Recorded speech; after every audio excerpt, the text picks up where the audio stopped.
Hello बच्चों। नमस्ते। कैसे हैं आप सब लोग? उम्मीद है शानदार जिंदाबाद जबरदस्त होंगे। और जो आपको चाहिए था ऑलमोस्ट वो होने जा रहा है, क्योंकि पिछली बार जो प्रोटेस्ट में गए थे हम लोग, शिक्षकों का प्रोटेस्ट हुआ था। बिल्कुल काफ़ी चीज़ें एसएससी के कानों तक पहुंची, और ना केवल कानों तक पहुंची, वहाँ एसएससी डायरेक्टर, एसएससी चेयरमैन को इंटरव्यू देने पड़े, डायरेक्टर हम लोगों से मिले, और पीओपीटी मिनिस्टर मिले, मतलब और उनसे सीधे सीधे इंस्ट्रक्शंस हुए, चेयरमैन को सीधे सीधे इंस्ट्रक्शंस शिक्षकों के सामने उनको देने पड़े। और उनके सुधार कुछ समय बाद तक वो दिखाई दे रहे हैं और दिए भी हैं। लेकिन जो हमारा मूल कारण था, क्या उस पर सुधार हुआ? ये अभी भी बड़ा प्रश्न है। कि हमारा मूलतः प्रश्न था कि ठीक है कि आप एग्जाम सेंटर सुधारिए, हालत सुधार सकते हैं क्या? तो हो सकता है वो भी सुधर जाए, एसएससी टाइम ले। लेकिन ये किस वजह से है? एक कंपनी जिसके लिए सब लोग डिमांड कर रहे थे कि इस कंपनी को हटाया जाना चाहिए, कि बिल्कुल कंपनी तो आज भी एज इट इज़ बनी हुई है, और कभी भी ना डीओपीटी मिनिस्टर ने, ना एसएससी चेयरमैन ने, ना डायरेक्टर ने कभी भी ये आश्वासन नहीं दिया कि इस कंपनी को हटाया जाएगा। उन्होंने बोला कि आपको चीज़ें ठीक चाहिए, ठीक हो करके देंगे, ठीक करके देंगे। ठीक है भाई, आप ठीक करके देंगे, पर ऐसा लगता है क्या जिस तरह से आप प्रश्न पूछ रहे हो एसएससी स्टेनो की, अभी जो आंसर की आ रही है, जो आई है, उसमें देखने को जो मिल रहा है, वो वास्तव में बहुत तकलीफ देह है। कि ऐसा कैसे संभव है? और ये लगातार हो रहा है। मैं अभी प्रश्न दिखाऊंगा आपको, तो हास्यास्पद लगेंगे। तो ये कैसे संभव है? ये उस पहले क्यों नहीं होता था ऐसा? मतलब मैं मान सकता हूँ कि क्वेश्चंस में मिस्टेक पहले भी आती रही हैं, उनके लिए आप 100 रुपये दे करके और फिर चेंज करके और अपना ऑब्जेक्शन लगाते रहे हो। पर इस तरह की मिस्टेक, ये तो बेसिक मिस्टेक नहीं कही। ये तो बिल्कुल ऐसी है कि बिल्कुल ऐसे पेपर बनाया गया जैसे कुछ भी ध्यान नहीं हो, सब कुछ तितर बितर उसके पास पड़ा हो। एक चीजें उधर से लिख दी हो, एक चीजें इस पेज से लिख दी और उठा करके यूं चिपका दिया हो। ये बन गया प्रश्न। तो उस तरह से जब पेपर तैयार किया जाता है, तो लगता है कि यार, जिन लोगों को इतने दिन रात मेहनत कराई जाती है, क्या वो ऐसे क्वेश्चन के हकदार थे? गलतियां होती हैं क्वेश्चंस में, वो एक्सेप्टेड, सबसे हो सकती हैं। कंपनी बना रही है, ठीक है भाई, हो सकती हैं। हम लोग भी अगर बनाते हैं तो कई बार हो जाती है। वो बात अलग है कि हम पे एक लिमिटेड या सोर्सेज हैं, बाकी सरकार के या एसएससी के पास तो अनलिमिटेड सोर्सेज हैं। उनके में तो नहीं होनी चाहिए, पर फिर भी मान लिया। पर इस तरह की गलती नहीं होनी चाहिए जैसी उन्होंने कर रखी है। वो बिल्कुल नादानी वाली हैं।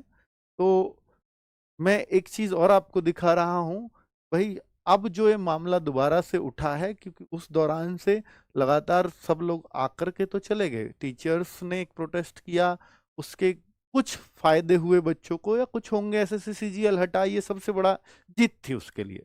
ठीक है, एसएससी सीजीएल जैसे एग्जाम में, जिसके लिए बच्चे 2-2 3-3 साल से तैयारी कर रहे होते हैं, और उसको ऐसा देखने को मिलेगा तो बहुत दुख होगा, हम टीचर्स को भी और बच्चों को, और जीवन खराब है ना। कोई ओवरेज हो रहा होगा तो उसका तो खत्म, तो फिर उसके 2-3 साल सब बर्बाद। तो उसकी वजह से उस दौरान एक डिसीजन हुआ कि भैया एसएससीएल पोस्टपोन कर दिया। ठीक है, शांति मिल गई। लेकिन लगातार प्रयास शिक्षकों द्वारा किया गया, बच्चों ने भी बहुत साथ दिया में, ये परमिशंस के लिए, क्योंकि प्रोटेस्ट अगर बच्चों का हो, तो ये मैं भी या कोई भी टीचर जो सच्चा शिक्षक है, वो चाहता है कि ठीक है, शिक्षकों के ऊपर कुछ भी हो जाए, लेकिन बच्चों के ऊपर अगर हुआ तो इनका फ्यूचर वैसे ही बर्बाद हो जाएगा। क्योंकि अगर बच्चों के ऊपर एफआईआर हो गई, तो फिर ये नौकरी देखने के लायक भी नहीं रहेंगे, है ना। तो शिक्षकों के ऊपर हो गई, कोई बात नहीं भाई, कोर्ट में 1-2 तारीख लगा देंगे। इससे ज्यादा क्या होगा? हक ही तो मांग रहे हैं, बच्चों के लिए लड़ ही तो रहे हैं। वो उसके लिए प्रयास किया था शिक्षकों ने, बच्चों ने मिल करके, तो ये एक परमिशन आई, जिसके में मांगी गई थी 23 अगस्त से 26 अगस्त तक की दिन रात की परमिशन दीजिए। लेकिन जो दिल्ली पुलिस ने एक्सेप्ट किया, 23 से 26 अगस्त की चाहिए, तो आप 24 और 25 अगस्त आपको दी जाती है, 2 दिन की दी जाती है।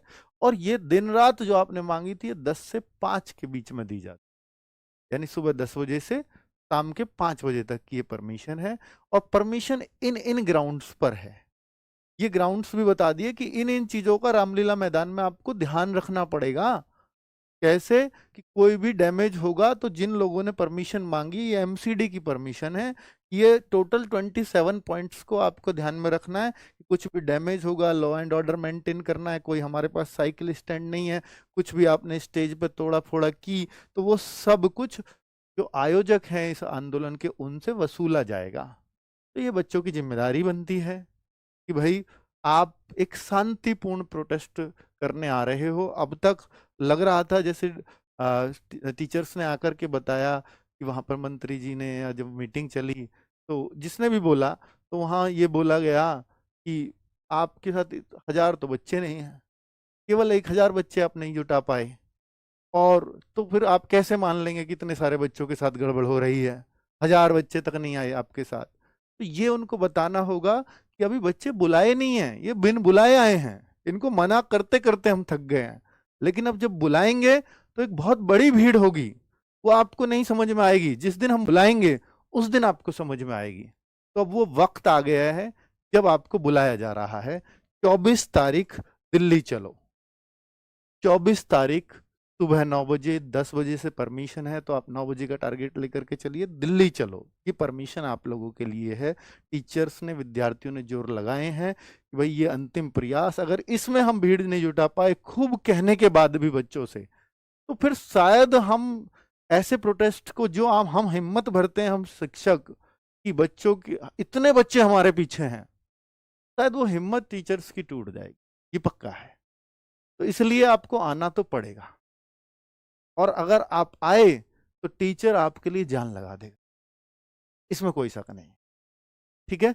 तो अगर मैं देखूं कि भाई दिल्ली आना क्यों जरूरी है, तो मैंने आपको बता दिया कि जरूरी इसलिए है क्योंकि हम ये मानते हैं कि हमारे साथ बहुत सारे बच्चे जुड़े हुए हैं, और अगर हम आवाज उठा रहे हैं तो वो पीछे, हमारे पीछे खड़े हैं हमारे साथ हर हाल में। क्योंकि हम लोग कितने हो जाएंगे शिक्षक, 100, 150, 200 इकट्ठे हो जाएंगे, हमें तो कोई भी इकट्ठा करके किधर भी फेंक सकता है ना? लेकिन जब एक बहुत बड़ा हुजूम होता है उसकी सबको सुननी पड़ती है। तो उस हुजूम को दिखाना होगा कि हाँ, ये शिक्षक केवल शिक्षक नहीं है, इनके साथ हम लाखों बच्चे खड़े हैं, वो हमें दिखाना होगा, है ना? और यहाँ आपकी एक संख्या, कोई कहेगी 1000 बच्चे आ जाएंगे, 10,000 आ जाएंगे, 5,000, नहीं। हमें तो चाहिए कि जितना भी आप आ सकते हो, ये दिखना चाहिए।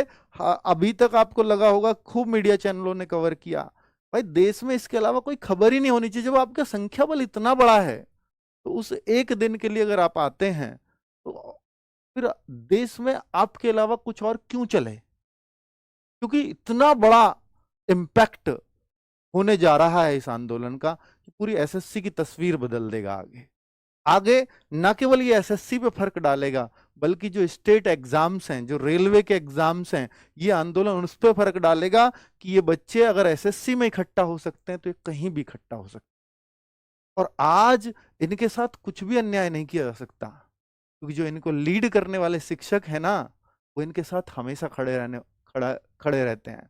सबसे बड़ी दिक्कत क्या है बच्चों के साथ? बच्चों के साथ यही तो दिक्कत है कि उनमें यूनिटी कैसे बने। लेकिन आज उनको बताना होगा कि अब हमें यूनाइट करने वाले लोग हमारे साथ हैं, हमें कब कहाँ क्या करना है ये बताने वाले हमारे साथ हैं। तो ये जो चीज है ना, ये मैसेज जाना चाहिए। और ये कोई आ, इतना शांतिपूर्ण ये प्रोटेस्ट होना चाहिए कि भीड़ भले ही 10,000, 20,000, 50,000, लाख की हो, लेकिन ये उदाहरण होना चाहिए कि इतनी बड़ी भीड़ भी इतनी संतुलित कैसे रह सकती है। ये सिर्फ शिक्षक और छात्र का तालमेल ही ऐसा साबित कर सकता है। ये उदाहरण पेश करना होगा। इतना शांतिपूर्ण प्रोटेस्ट इतनी बड़ी भीड़ में चल कैसे सकता है, ये आपको ध्यान रखना होगा। ठीक है? चलिए, क्या शिक्षक व छात्र सभी को आना है? जी हाँ, शिक्षक तो आ रहे हैं, पहले भी आए थे और अब भी आ रहे हैं। और मेरी शिक्षकों से भी एक विनती रहेगी, छात्र तो हैं ही, छात्र तो आ रहे हैं, शिक्षकों से एक विनती रहेगी कि भाई वो आपसी मतभेदों को बुलाएं। ठीक है, बच्चों के लिए पहले भी इकट्ठा हुए, बच्चों के लिए अब भी हो रहे हैं। और पर्सनल हित, क्योंकि जब चीजें व्यक्तिगत हितों पे आती हैं तो दिमाग में तभी टेंशन आती है कि उसने ऐसा क्यों कर दिया, उसने ऐसा क्यों कर दिया। तो इन सब चीज़ों को कई बार हमें इग्नोर करके भी आगे बढ़ना होता है, थोड़ा बड़ा दिल दिखाना होता है, और चीज़ें फिर लगती हैं कि हाँ, हम जिस लिए इकट्ठा हुए थे उसको सफल करके आए हैं। और मैं तो हिम्मत या सैल्यूट करता हूँ उन टीचर्स को जो बहुत दूर दूर से आते हैं, स्पेशली बिहार से टीचर्स आते हैं, पिछली बार मतलब वेस्ट बंगाल से भी टीचर आए, महाराष्ट्र से भी टीचर आए। और ऑनलाइन टीचर्स को तो उनके बच्चे एक प्रेशर क्रिएट करते हैं कि आप जाइए जाइए सर जाइए, आपको जाना ही होगा। लेकिन ऑफलाइन टीचर्स जिनको 200-250 बच्चों को पढ़ा रहा है, जिनको और कोई नहीं जानता, वहां